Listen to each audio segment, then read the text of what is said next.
Урматтуу теле көрүүчүлөр, эфирдик сапарыбызды улантабыз. Кесиптеши Малина менен биргеликте жанаша отуруп калганыбыздагы жөн жай бар. Анткени студиябыздын экинчи коногу келди. Ал ким десеңиздер, буюрса мугалимдик кесипти аркалаган ар бир мугалимдин кесиптик майрамына карата биз дагы Ош шаарындагы Юрий Гагарин номер 17 Юрий Гагарин атындагы мектеп гимназиясынын тарых сабагынын мугалими Чыныгүл Маматова эжекебизди чакырдык.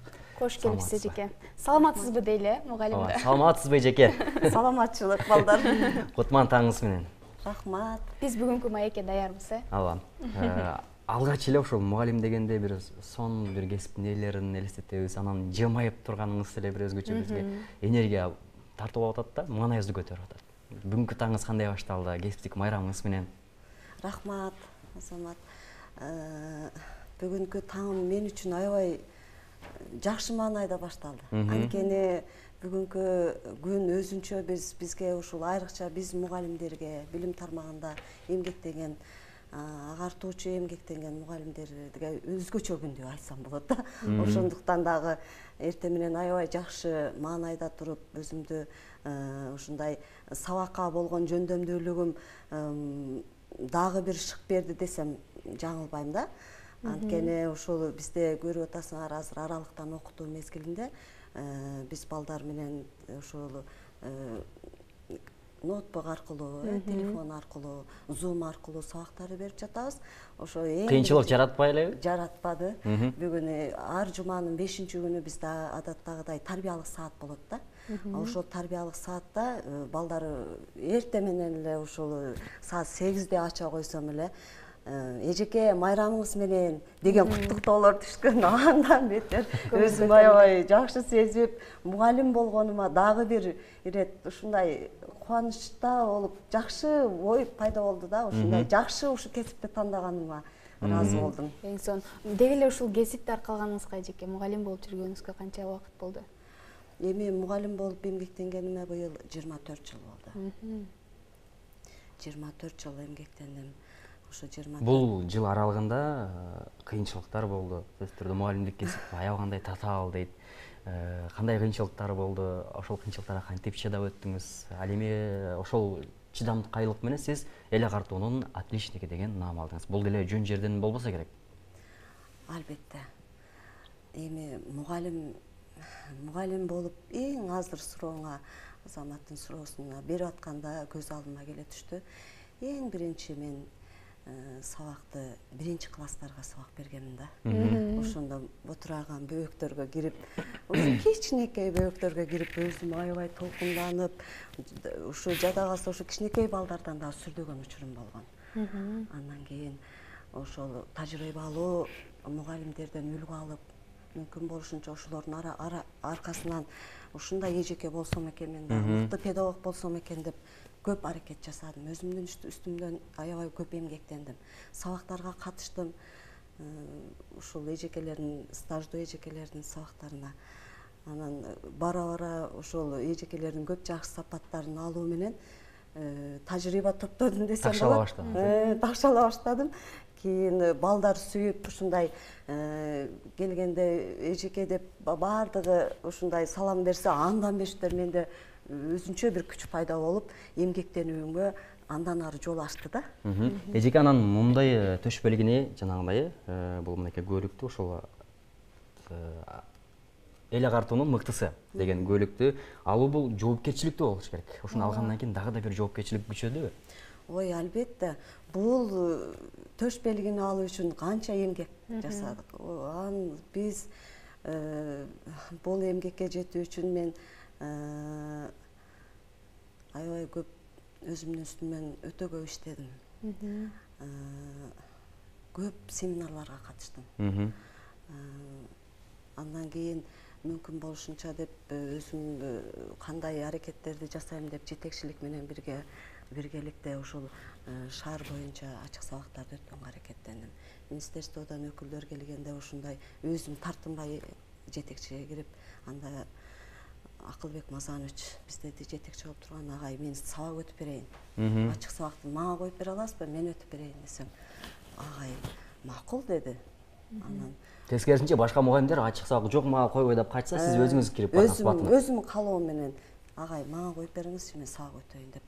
Анда ошол адеп сабагынан сабакты тандап алып, ошол кабинет мага 13 кабинет берилгенде, ошол 13 кабинетти боз үй кылып жасадым да. Боз үй кылып жасап, кыргыздын каада салттары деген темада сабак өттүм. Андан ошо өкүлдөр келди, келип сабагыма катышып, чыккандан кийин эми кандай болду деп бир аз өзүмдө мындай сезим пайда болду.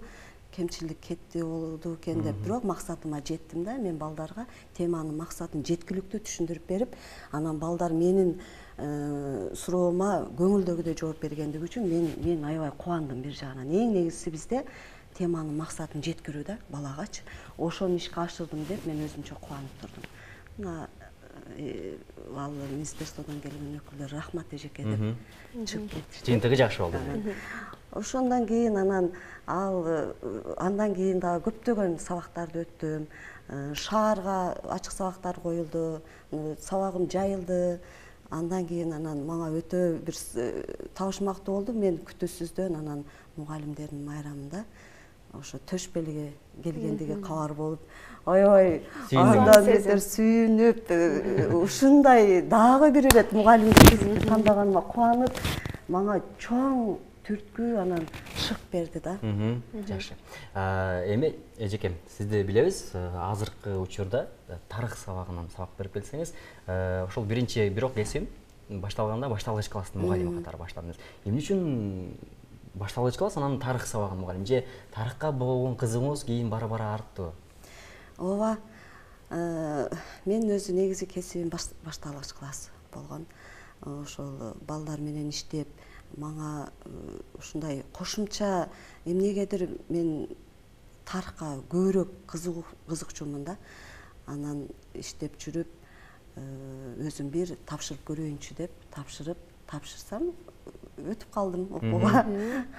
Анан ошонун артынан эле ал кесипке дагы болдум. Балда азыркы мезгилде ошол тарых, адам жана коом сабактарынан сабак берип жатам. Ушунча жылдык баягы мугалимдик тажрыйбаңыздан эжеке кандай мындай мыкты өзгөчөлүктөр менен окуучуларга мүмкүн билим берүүгө ашыгасыз? Азыр жаш мугалимдер да көрүп жатышы мүмкүн бизде. Ошолорго кандай өзүңүздүн тажрыйбаңыз менен бөлүшө алат элеңиз? Албетте, жаш мугалимдер бизде аябай көп. Жаш мугалим азыркы замандын талабында бизде жаш мугалимдер чындыгында көп кыйналган мугалимдер дагы бар, бирок жаш мугалимдин арасында өтө күчтүү мугалимдер дагы, активдүү. Заманбап азыркы ушул компьютер жагына өтө жакшы өздөштүргөн, өзүнүн үстүнөн көп иштеген жаш мугалимдер бар биздин коллективдечи. Мен аябай сүйүнөм ошол кыздар менен. Анткени ушундай бизде күчтүү мугалим болсо, биздин балдарыбыз да күчтүү болот да. Ушундай ал кыздарга дагы айтам, азаматсыңар. Ушундай темпте кетсеңер, эң мыкты ийгиликке жетесиңер. Силерди эң негизги ийгилигиңер эмне? Силерди балдар сыйлайт. Бизди окуткан эжеке, силердин колуңардан мыкты кадр чыгат. Мына ошол сенин ийгилигиңер деп айтам да. Мына азыр өзүбүздө деле мен окуткан балдар деле аябай жакшы жерде жумуштарда иштеп атат. Ушундай майрамдарда телефондо звонок кылып, эжеке сиздин эмгегиңиз чоң деп айткан сөз мен үчүн чоң белек да, аябай сүйүнүп кетем да. Ошол сөздөрүмдү көп айтам жаш мугалимдерге. Анан өздөрү дагы эжеке деп өзүм баягы стаждуу мугалимдердин сабагына кирип ушулардай болсом деп айттым го. Менде дагы ошо жаш мугалимдер көп иш тажрыйба менен неме алып турушат да. Үлгү алып турушат. Кеңеш алып турушат. Жакшы. Анан мисалы үчүн бир класста 20, 30, 40 окуучу болот да. Алардын мүнөзү ар түрдүү. Ошол баскан турганы, мүнөзү, кылык жоруктары ар түрдүү. Аларга ар кандай бир ыкма менен жол барыш керек. Сиздин өзгөчө ыкмаларыңыз кандай? Албетте, балдар менен иштеш бир жагынан аябай түйшүктүү болсо, бир жагынан сүйүнүчтүү дагы болот. Эми айыл жергесине караганда шаар жергесинде балдар менен иштеш бир аз болсо дагы өзгөчөрөөк да. Анткени алар өзүнүн оюн айтат, жактырбаганын жактырбадым дейт. Мына ошондо бизде баягы башталгыч класстан өтүп 5-класска барганда бир аз балдардын психологиясын билүү биз үчүн кичине болсо татаалыраак болот. Анан балдар суроо берип, ушундай ар бир балага суроо бергенибизде ар бир бала ар кандай кабыл алат да. Ошого карап туруп биз өздөрүнө өзгөчө мүнөзүнө жараша мамиле кылганга аракеттенебиз. Себеби кээ бирки баланы аябай макташың керек. Мисалы үчүн ар дайым сабакты эки ала берет, тапшырманы аткарып келе берет. Мындай балага кантип кам көрөсүз? Ал балдар тартасыз, окууга кантип кызыктырасыз? Албетте, Азамат, ушул балдар менен иштеш биз үчүн бир аз оорураак, чындыгындачы. Ал балдар сабактан эки алып калганы менен анын кээ бирки сабактарга активдүү жагы бар да. Мисалы үчүн тарыхка кызыкпаганы менен орус тил сабагына өтө жакшы кызыгышат да. Ошол балдар кээ бирде олимпиадаларга катышышат. Ошондой кээ бир ошол балдардан мүмкүн болушунча атайын ошол 2-3 алып калган балдар менен өзүнчө бизде иш план түзүлөт. Анан бизде эми баягы гимназия мектеп болгон үчүн гимназия класстарга атайын сабактан кийин кошумча билим берүү сабактары жадыбалы коюлат. Ошол жадыбал менен мүмкүн болушунча ошол балдарды тартканга аракеттенебиз. Ал эч кандай акы төлөнбөйт. Ал мамлекет тарабынан эле ошол жекече отуруп, жана балага жекече мамиле кылганыңда андан кийин ошол баланын кызыгуусу пайда болгонун көрөбүз да биз. Мына ошондуктан көбүрөөк ийрим иштерине көбүрөөк тартканга аракеттенебиз. Жакшы. Ошол эле картуунун отличниги же ошол мугалимдик кесипти аркалаган инсан катары айтсаңыз, билим берүүнүн тармагы биздин Кыргызстаныбызда кандай? Анткени дүйнөдө бул билим берүү тармагы аябагандай өнүктү да. Сиз айткандай эле бир бала тарыхка кызыкса, бир бала орус тилине кызыкат. Ошол багыт кызыккан тармагына карата, мисалы үчүн дүйнө мамлекеттеринде ошол эле сабагын окутулат экен. Ошол сабак боюнча гана туура багыт берилет экен. Биздин мисалы үчүн билим берүү тармагында азыр светтик билим берүү жүрүп жаткан учуру балким бир тарабынан аксап жаткан жокпузбу сиздин оюңузча? Эми дүйнөлүк билим берүү тармагына көз чаптырсак, албетте бизге аларга жетүү үчүн көп жыл керек. Көп эмгекти, андан да көп эмгектенүү керек деп айтамын. Себеби аябай өнүккөн мамлекеттердин билим берүүсүнө өтө мен да кызыгуу менен карайм. Чындыгында бизде кандай десем, ушул билим берүү тармагындагы көп азыркы заманбап компьютер, ушу техникалык, ушул компьютер жагынан дагы көбүрөөк көңүл бурса да. Мисалы үчүн эми бизде интернетибиз азыр эми коюлуп мектепке мүмкүн болушунча мугалимдер келип азыр өз алдыбызча өзүбүздүн кабинетибизде иштеп калдык. Буга чейин эми интернет жакшы киргизилген эмес эле да. Эми ушул кабинеттерге да ушундай компьютерлер менен шарттар түзүп берсе, мүмкүн бизге дагы жеңил болот эле да. Интерактивдүү доскалар болсо ар бир кабинетте, мисалы үчүн мугалимдин иштөөсүнө дагы чоң шык берет эле. Компьютерлер болсо ар бир бала мындай тапшырма берип, ошол өздөрүнүн жооп бергени дароо ошол экрандан чыгып турса жакшы деп ойлойм да мен. Ошондой эми мүмкүн биз деле жакын арада ошондой деңгээлге жетип калабыз. Сөзсүз. Анан азыр бизге көрүнүп турган сыйлыктарды айтып өтпөсөк болбойт. Жекебиздин сыйлыктары көп окшойт чынында. Ардак грамоталар. Кайсыл жерден кандай грамоталардын ээси болдуңуз? Сертификат деп турат бул жерде сертификаттар. Ооба, эми өзүңөр билгендей ушу 24 жылдын ичинде мен ушул эмгегимдин үзүрү деп эсептейм. Бул жерде грамотаны мен ошол Ош шаардык билим берүү башкармалыгы тарабынан алганмын. Бул жерде мэрия тарабынан алганмын. Министерство тарабынан алганмын. Андан кийин эми ошондон кийин анан төшбелгиге тагындым. Ошол менин ушунча жылдык билим берүү тармагында эмгектенгенимдин үзүрү деп эсептейм. Жакшы.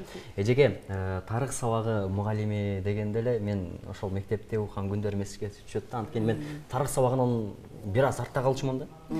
Баягы Усун мамлекети, Даван мамлекети деп эжеке айтып атканда уктап кетчүмүн же ошондой бир кызсыз болчу айтор. Кийин ошондо даярданбай келгенде эжекем бир шапалак урган эсимде да. Ошондо анан кийин ошондо өкүнгөм, эмне үчүн мени урат депчи жиним келген. Азыр эми бирок өкүнүп атпайм, ошондо 2-3 шапалак эле урса жакшы болмок, балким көбүрөөк билип калмакмын депчи. Ошол сыңарындай эле балким сиз деле мурда айтып коет ата энебизде биз окуучуну уруп деле окутчубуз. Азыр заман таптакыр башкача депчи. Ооба. Биздин мезгилибизде, силердин мезгилиңерде ошондой эле болгон. Мугалимден аябай сүрдөп коркчубуз, мугалимдердин бөлмөсүнө кириш өтө биз үчүн коркунучтуу болгон. Азыркы эми ал мезгилдеги билим берүү тармагы менен азыркы балдардын билим алуусунда чоң айырмачылык бар. Аларга андай сөз айта албайбыз. Анан сабакка кызыктыруунун дагы сөзсүз ошо менин кабинетимде телевизор коюп берген.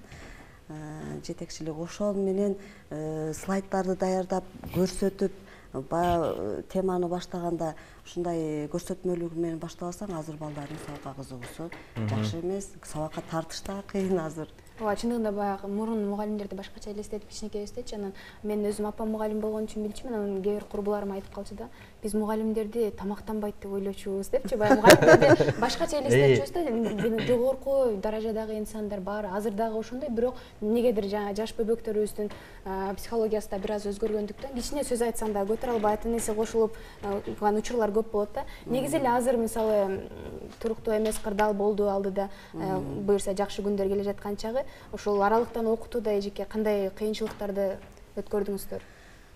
Ооба. Анткени WhatsApp'та ар кандай үндөр тарап атпайбы? Эжеке жазбай турсаңыз мен тапшырмамды аткара албай жатам деп, түштү аткарам деп. Ар кандай бир видеолор тарап атат да, кыйынчылык, анан бир тарабы бир кызыктуу, күлкүлүү окуялар болуп атат. Балким сизде деле ушундай күлкүлүү окуялар болду. Эми андай күлкүлүү окуялар чындыгында менин сабагымда туш болбоду. Бирок эми аралыктан окутуу биз үчүн чындыгында эле бир топ кыйынчылыктарды жаратты. Күтүүсүздөн келди, өзүңөр көрдүңөр, эми март мезги 17-синде бизге берди. Ошол аралыктан окутуу буйрук келди. Мына ошондо эң башында эле бардык мугалимдерге кыйла эле түйшүк жаратты да. Бүт мугалимдер эми бардыгыбыз аракеттенип өзүбүзгө ноутбук алганга аракеттендик. Антпесек ишибиз жакшы жыйынтык бере албайт экен. Ошол WhatsApp менен өткөнгө караганда Zoom менен өткөндөгү айырмачылыктар бар экен. Мына ошондуктан балдарды кызыктыруу үчүн ата энелер деле аябай түйшүк тартты бул жерде. Көпчүлүгү бизге көп маалыматтарды жазышты. Айла жок, бул бизге буйрук болуп ушундай аралыктан окутуу болгондон кийин биз максатка жетишибиз керек, сабактын жыйынтыгын билишибиз керек да. Азыр эми адам бардыгына көнүп өзүнө чындыгында аракеттенсе бардык нерсеге үйрөнөт экенсиң. Азыр эми бул онлайн сабак өтүшкө жеңилдей эле болуп калды. Балдар дагы көндү да. Айрыкча азыр бизге кыйынчылык жараткан баягы 4-класстан өткөн 5-класстар гана кыйналып атат. Азырчы кыйынчылык болуп атат ошолорду көндүрүш. Азыр эми бир аз көнүп калды эми. Бирок көнгөн учурда буюрса сиздерге дагы жакшы жаңылык. 1-класстан 6-класска чейинки окуучуларга 6-октябрдан окуу башталат. Бул дагы жакшы. Аябай жакшы. Мен дагы угуп алып сүйүндүм. Чындыгында ошол учурда деле мугалимдердин кадыры көбүрөөк билинди окшойт. Урматтуу достор, биз болсо эфирдик сапарыбызды улантабыз. Студиябыздын коногу Чыныгүл эжекебиз менен бул жерге келип калганыбыздагы себеби жөн жеринен эмес. Анткени Чыныгүл эжекебизди билебиз. Мугалимдик кесипти гана аркалабастан үйүндө жана ошол мен классына баргам, Беспеш классында аябагандай гүлдүн түрү көп, канча түрү бар десем 100дөн ашык деген да. Эжеке, эми ушул кесибиңиз боюнча дагы сөз кылсак, биз бул жерге бекерден алып келбедик, гүлдөрдү койдук алдыңызга, кантип кам көрөбүз, деги эле гүлчүлүктү качандан бери аркалап баштадыңыз, кантип сүйүп калдыңыз? Ооба, Азамат туура өзү менин кабинетиме барып гүлдүн түрлөрүн көрүп келген. Эми мен бул кошумча дагы бир кесип деп айтсам да болот. Анткени гүлдү ушундай көңүл буруп караш керек да, ар бир гүлдөргө дагы внимание керек дегендей. Ошонткенде гүл дагы мына адамга дагы чай берип, жакшы тамактарды берсең жакшы болот го, кото ошондой эле гүлдөргө дагы аябай жакшы кам көрүш керек. Мен өзүм апам гүлгө кызыккан үчүн ошол апамдын жолун жолдогом го деп ойлоп коем өзүмчө. Мисалы гүлдөр ушундай гүлдүн түрү аябай көп. Бирок ошо гүлдүн түрү дагы кээ бирки гүлдөр мисалы үчүн сууну аз ичет. Көп сууну көбүрөөк куюп койсоң, ал тамыры неме болуп кетет. Чирип калат да. Ал кээ бирки гүлдөр болсо сууну көбүрөөк ичет. Мисалы гүлдөрдө өтө көп внимание неме көңүл буруу жагы дагы, мисалы үчүн фиалка деген гүл бар. Фиалка аябай өтө назик келет. Мына ошого өтө жакшы кылдаттык менен мамиле жасаш керек. Күнүгө келип гүлгө көз салыш керек. Демек гүл менен сүйлөшүш керек. Сүйлөшүш керек. Ар бирин жалбырагына сууну чачып туруп, арчып чыгыш керек. Арчып, карап, ар бири менен сүйлөшкөндөй мамиле жасаш керек да. Мен ушундай карайм. Эжеке ошол 100 түрү бар деп калдыңыз. Анан кайсыл жактардан алып келгенсиз ал гүлдөрдү, түрлөрүн? Эми гүлдөрдүн көпчүлүгүн ошо Кыргызстандан эле өзүмдүн кайсы жерге барбайм, гүлгө көбүрөөк көңүл бурам да. Анан жакшы гүл болсо сөзсүз анын шагынан алып келип, алып калып өстүрөгөнгө аракеттенем. Анан ошол мен Египетке барып калсам, ал жакта окумуш гүлдөр бар экен. Сонун экен. Мен жана гүлдү көрүп эле биротоло кайра дагы жакшы эс алдым да. Ошол жерден эми көтөрүп келдим. Чындыгында өзүмүз сатып алып келдим. Алып келип окумуш жакшы, азыр түрлөрүн көбөйттүңүз. Түрлөрүн көбөйттүм. Эжеке, анан айтсаңыз, бизде мисалы үчүн студиябызда, ошол ишканабызда ар бир жерде гүл бар, бирок ар бир гүлдүн өзүңүз айттыңыз, мүнөзү башка деп, Азыр биз алдыңызга 2 гүл койдук, бул аттары кандай, анан буларга кантип кам көрүш керек? Балким көрүүчүлөрүбүздүн арасында да бар ошол гүл сүйүүчү айымдар, мырзалар бар чыгар. Алар да кантип кам көрүүнү жолун билип алат. Ооба. Көбүнчө ошол гүлдөр көбүнчө эле ошо тропикалык немеге кирет экен да. Бул мына 2 гүлдүн түрү бегония. Бегониянын түрү болуп эсептелинет.